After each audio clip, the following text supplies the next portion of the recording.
अस्सलाम वालेकुम जी, आपका होस्ट सईद अहमद आपकी खिदमत हाजिर हमारा यूट्यूब और फेसबुक चैनल ये है पाकिस्तान देख रहे हैं लाखों करोड़ों रुदो साहब हस्ते मोहम्मद मुस्तफ़ा सल्लल्लाहु अलैहि वसल्लम और आले मोहम्मद पर बिल आहर इमरान अहमद खान नेजी साहब का इस्लामाबाद में आना और एक इलेक्शन कंपेन अपनी चलाना और इलेक्शन कंपेन अच्छे तरीके से कामयाब करवाना और इस हुकूमत की और कुछ लोगों की जो ख्वाहिशात को पूरा ना होते उन्होंने देखते हुए कोई ना कोई ऐसा काम करना था कि जिससे इमरान अहमद खान ने सब कंट्रोल में आ सके। तो आप जानते हैं कि इमरान अहमद खान ने सब आज इतने बड़े मजमे में आए, इतने बड़े क्राउड में आए, उन्होंने बैंकिंग कोर्ट से रिलीफ मिला, तो शाहाना से रिलीफ मिला, इंसानी दहशत गर्दी की अदालत से रिलीफ मिला, एक अदालत में पकड़े गए उसका भी मैं आपको बताऊंगा, और उधर फर्द जुर्म की मामला चला है कि नाकाबिले जमानत की गिरफ्तारी के वारंट जारी हुए हैं, उसके ऊपर बताता हूँ क्या हुआ है। मगर जुडिशियल कम्प्लेक्स अंदर जैसे इमरान खान साहब पहुंचे तो अवाम का समुंदर उमड़ आया था और इस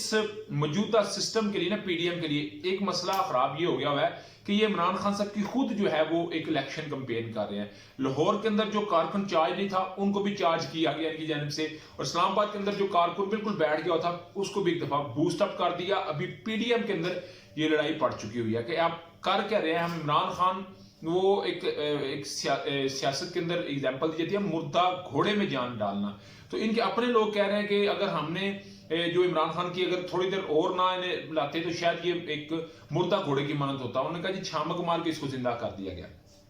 तो इस हद तक ये आपस में फटने के लिए तैयार बैठे हुए। मगर इमरान खान जी हर वक्त ही जो है वो ऑलराउंडर है, वो हर एक जो है वो जो उनके लिए फेज होता है उसमें बड़े अच्छे तरीके से खेल सकते हैं, हर इनिंग के अंदर वो अच्छे खेल सकते हैं। मगर जुडिशियल कम्प्लेक्स के अंदर अवाम आई, अवाम जो डेफिनेटली जब अवाम आई है तो फिर एक हजूम था, जब हजूम होता है तो फिर मामला होते हैं। जुडिशियल कम्प्लेक्स के अंदर अक्सर हुई तोड़ फोड़ और फिर प्रेस कॉन्फ्रेंस भी की गई हुकूमत की जानिब से और कहा गया कि हमने मुकदमा दर्ज करना है। बिल आहर जी मुकदमा दर्ज हो चुका है और ATA 553(7) और दीगर मुकदमात को शामिल करते हुए दफात को शामिल करते हुए FIR कट चुकी है। कलेशनकोव और दीगर असला समेत लोग गिरफ्तार हुए हैं और 25 अफराद को गिरफ्तार कर लिया गया। अभी की रिपोर्ट के मुताबिक दीगर की गिरफ्तारी के लिए छापेमार टीमें तश्कील दे दी गई हुई हैं और दीगर सूबों में जाकर पकड़ेंगी, यानी कि वो टीमें मुख्तलिफ सूबों से जारी बात है लोग आए हुए थे, बलूचिस्तान से लोग आए हुए थे, खैबर पख्तूनख्वा से लोग आए हुए थे, कश्मीर से लोग आए थे, गिलगित बल्तिस्तान से आए थे, सिंध से आए थे, पंजाब से आए थे। तो इस्लामाबाद की पुलिस वहां तो नहीं जा सकती मगर टीमें तो वहां पे जाके दूसरी पुलिस की मदद से गिरफ्तारी कर सकती हैं। जुडिशियल कम्प्लेक्स और लाहौर हाईकोर्ट पर हमले का मंसूबा था और फिर सियासी रहनुमाओं ने इनको इस हमले के ऊपर हमला करने पर उकसाया और कारकुनों को जमा किया। ये बेसिकली FIR का मतन है जो कि कहा गया कि इमरान खान साहब के ऊपर भी ये FIR दर्ज करवाई जाएगी, यानी कि एक और मुकदमा इमरान अहमद खान नेजी साहब और PTI के ऊपर दर्ज कर दिया गया। 70 के करीब मुकदमात है तो 71वां एक ये भी ऐड कर दिया गया है। तो डेफिनेटली आज जैसे कि इमरान खान साहब पेश हुए तो इस हुकूमत के पास और कुछ ना मिला तो एक सरकारी अफसर के थ्रू ये बात कहलवा दी कि जी हमने एक शख्स देखा है जो इमरान खान की गाड़ी के पास उसने जैकेट पहनी हुई है, ब्लैक कैप पहनी हुई है, तो आप इसी सूरत इसके पास हजूम इकट्ठा ना करें, कुछ बड़ा ब्रेक थ्रू हो सकता है, कोई बड़ा काम हो सकता है, कोई खुदा ना आस्ता कोई बड़ा सान्या हो सकता है। यानी कि प्रॉपर तरीके से कारकुनों को मुंतशिर करना था, कारकुनों को पीछे हटाना था, कारकुनों को इस चीज का यकीन दिलाना था कि इमरान खान साहब के साथ ना जाइएगा, कुछ भी हो सकता है। मगर कारकुन शहीद होने के लिए तैयार है। आज जो लाहौर के अंदर हो गया है इंतजामिया के साथ, पुलिस के साथ, के मेरा ख्याल है ढेर कारकुनों ने वापस आके देखा है इमरान खान साहब कल वापस आ जाए तो ये तो पूरा प्लान है गिरफ्तार करने का, तो ये एक ख्वाब दीवाने का एक दफा फिर हुआ नाकाम। आज ही इमरान खान साहब मुख्तलिफ अदालतों के अंदर थे, बैंकिंग कोर्ट के अंदर थे, इंसानी दहशतगर्दी की अदालत में थे और जैसे ही बैंकिंग कोर्ट से निकले तो वकील ने कहा जैसा को पैगाम पहुंचाया अदालत को कि हम मोहसिन शाह नवाज रांझा, अभी मोहसिन शाह नवाज रांझा जो हैं वो MNA हैं, पाकिस्तान मुस्लिम लीग नवाज से MNA हैं। उन्होंने एक टीवी चैनल के ऊपर बैठ के ये बात कही थी कि मैं मुकदमा दर्ज करवाऊंगा, FIR करवाऊंगा, इमरान खान साहब के ऊपर करवाऊंगा क्योंकि इलेक्शन कमीशन के दफ्तर के बाहर इनकी और PTI के लोगों का तलख कलामी हुई जिसपे एक फायर भी हुआ और कहा गया कि इमरान खान साहब की इसमें मावनत शामिल है और उन दिनों में ये शायद उम्रा करके आए हुए थे तो बिल्कुल इनके सर पे बाल नहीं थे तो ये गए और FIR करवा के आए और उस मामले के ऊपर इमरान साहब के ऊपर इक़दाम कत्ल की FIR थी। तो जी इसमें इमरान खान साहब के वकील ने कहा कि हम सिर्फ तो शाहाना से होकर आते हैं इस्लामाबाद हाईकोर्ट से, तो हम आपके पास पेश होते हैं। ना पेश होने पे इमरान खान साहब के नाकाबिले जमानत वारंट गिरफ्तारी जारी हो चुके हैं और इस मामले के ऊपर PTI ने इस्लामाबाद हाई कोर्ट से भी रजू कर लिया हुआ है, उसको चैलेंज कर दिया है। और ये जो मैं ना अक्सर आपको कहता हूँ कि सीता वाइट केस में इमरान खान साहब को पकड़ना है और नाहल करना है और तोशाहाना में इमरान खान साहब को गिरफ्तार करना है, मगर याद रखिएगा ऐसा पॉसिबल ही नहीं है। ये तो तारीख लिखने वाले मूर्ख भी ये लिखेंगे कि ऐसा मामला अगर हुआ तो फिर डेफिनेटली जो है वो सियासत कभी भी या तारीख कभी भी ऐसे लोगों को माफ नहीं करेगी। इमरान खान साहब ने जी आज इस्लामाबाद में जो लोगों ने उनका मैसिव क्राउड था उसका शुक्रिया अदा किया है, ट्विटर के जरिए शुक्रिया अदा किया है। और वाकई ही इमरान खान साहब की ये जो इलेक्शन से पहले एक तहरीक शुरू हुई है ना इलेक्शन की, अदालतों में जा जाके, ये बहुत प्लस पॉइंट देगी इमरान अहमद खान नियाज़ी साहब को। उसके अलावा जी आज आप जानते हैं कि सुप्रीम कोर्ट के अंदर एक बड़ी समात पंजाब और खैबर पख्तूनख्वा में इंतखाबात थे और उसका जी फैसला बिलाखिर महफूज कर लिया गया। आज रात तक महफूज हो जाना था, महफूज हो गया।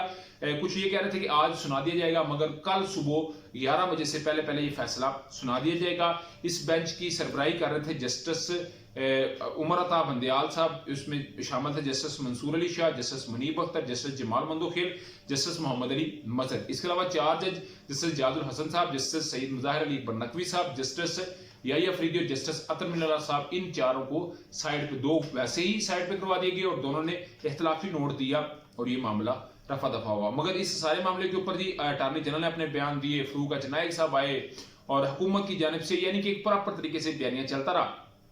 सुलेमान अकरम राजा साहब भी इसमें पेश उतरे और कहा गया जी कि अटॉर्नी जनरल की जानिब से शहजाद अता लाहिक ने कहा कि इलेक्शन 90 रोज में ही होने चाहिए, 90 रोज से अगर आगे नहीं जाने चाहिए। शहजाद अता इलाही अटॉर्नी जनरल, कोई भी आईनी इदारा इंतखाबात की मुद्दत नहीं बढ़ा सकता, अदालत के अलावा किसी को इंतखाब मुद्दत बढ़ाने का इख्तियार नहीं। Chief justice Umar Ata Bandial, election बर वक्त ना हुए तो इस्तेहकाम नहीं आएगा, उमर अता बंदयाल। केपी का मामला तो वाज़ेह है, असल जिम्मेदारी देखने के पंजाब में इंतखाबात में किसकी है। सदर पाकिस्तान आरिफ हुसैन अलवी साहब ने 9 अप्रैल की तारीख दी थी कि इंतखाबात होने चाहिए, मगर मुझे लगता है कि आज जो 2 हफ्ते अटॉर्नी जनरल की जानिब से किए गए हैं कि जिसमें तोसीह हो सकती है, तो 9 अप्रैल की बजाय ये इंतखाबात 25 या 26 अप्रैल को मतवक्को हैं और हर सूरत होंगे। ये तो बात डन है, मगर बड़ा मामला यह है कि अगर 90 दिन के बाद, कल ये भी मामला देखना पड़ेगा कि जब फैसला आता है कि क्योंकि 9 अप्रैल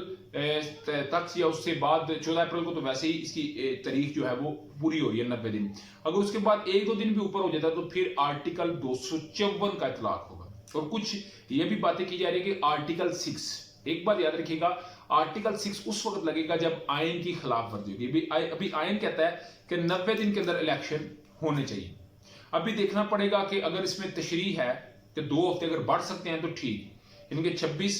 अप्रैल तक इलेक्शन हो जाए। अगर इलेक्शन चले जाते हैं 29 अप्रैल या मई में चले जाते हैं तो फिर आर्टिकल 6 का इतलाक भी हो सकता है, मगर मुझे ऐसा लगता नहीं, क्योंकि ये सो मोटो है और जो अदलिया है वो सारे मामला को देखते हुए इस बात का फैसला करेगी कि एक्चुअली होना क्या। मगर मुझे लग रहा है कि 9 अप्रैल तो नहीं, सदर साहब की बात तो नहीं, क्योंकि 9 अप्रैल को कोई ईस्टर का भी फेस्टिवल है तो उसको भी नजर में रखा जा रहा है। मगर 25 या 26 अप्रैल को पाकिस्तान में जो 2 बड़े सूबे हैं, एक पंजाब और एक खैबर पख्तूनख्वा, 12 करोड़ का सूबा जी पंजाब, उसमें इंतखाबात होने जा रहे हैं और अपनी किस्मत का जो है ना जी वो किस्मत आजमाई करेंगे हर एमपी और फिर देखेंगे कि ये डेफिनेटली इसमें इमरान खान साहब हैं और इमरान खान साहब डेफिनेटली इन्हें टफ टाइम देंगे। पूरी की पूरी पीडीएम मिलके भी मुकाबला इमरान खान साहब का नहीं कर सकते, मगर इन्होंने हर हद इस्तेमाल करनी है इमरान खान साहब का मुकाबला करने के लिए। मगर आर्टिकल 6 की जो एक बात की जा रही है ना कि लग सकता है, वो ऐसा नहीं। अगर मामला अदालतों के अंदर है तो फिर अदालतों को तो आर्टिकल 6 बड़े अच्छे तरीके से पता है और पार्लियामेंट के अंदर आर्टिकल 6 लगता है तो ऐसा कभी भी नहीं होगा। आप क्या समझते हैं, लाजमी कमेंट्स में शेयर कीजिएगा। ब्लॉग वीडियो पसंद है तो चैनल को लाइक सब्सक्राइब अपने दोस्तों से शेयर कर लीजिए। नेक्स्ट तक के लिए होस्ट हो जाती है, अगर आपको हमें नसरो। अस्सलाम वालेकुम।